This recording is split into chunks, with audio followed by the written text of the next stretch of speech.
As a sovereign state, the country, the Philippines, does not act as the proxy of any foreign power. We are the proxy of international law in the West Philippine Sea. Ito ang tugon ng Philippine Navy sa aligasyon ng China na ginagamit lamang ang Pilipinas bilang proxy ng mga banyagang bansa sa pakikilahok nito sa mga Multilateral Maritime Cooperative Activities o MMCA kasama ang mga kaalyadong bansa. Kasunod ito ng ika-11 Multilateral Maritime Cooperative Activity ng Pilipinas kasama ang Japan at Estados Unidos nitong nakaraang Biyernes at Sabado sa Exclusive Economic Zone ng bansa sa bahagi ng West Philippine Sea.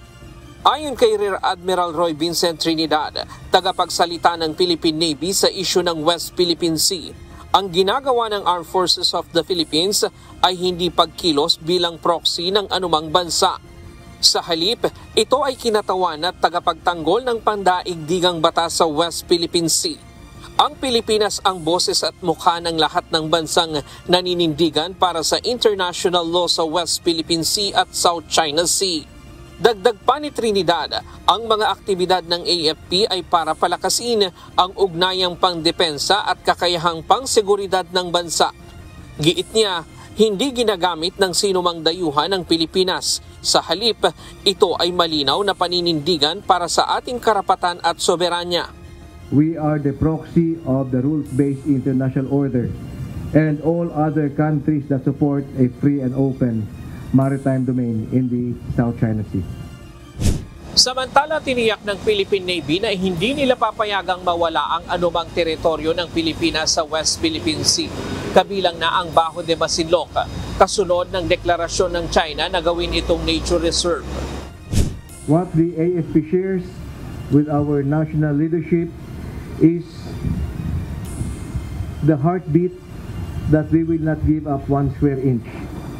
Details of that we will not delve into, but rest assured that we have the appropriate actions ready to ensure that we could institute the command guidance of the Commander-in-Chief.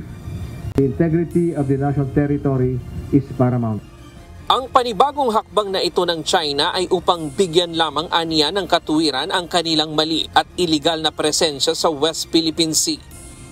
This is another false claim by the Chinese Communist Party to justify their illegal presence in our EEZ. From the non-existent 9-dash line to the illegal Chinese Coast Guard law of 2021. This recent pronouncement on the nature reserve is part of their malign influence to shape public perception and again justify their illegal presence.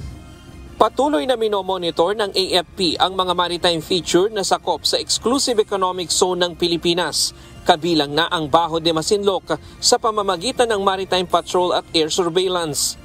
Kinundin na naman ng Philippine Navy ang pahayag ng China na nagsagawa sila ng control measure sa barko ng Pilipinas sa Bajo de Masinloc. Any control measures instituted by the PLA Navy, the Chinese Coast Guard or the Maritime Militia within our EEZ are all illegal. Whatever information they bring out to the information domain, it is all part of the shaping operations to justify again their illegal presence and their coercive and aggressive actions. Ryan Lacanlale, UNTV News and Rescue. Diyos ang aming sandigan, serbisyo publiko ang aming pinahahalagahan.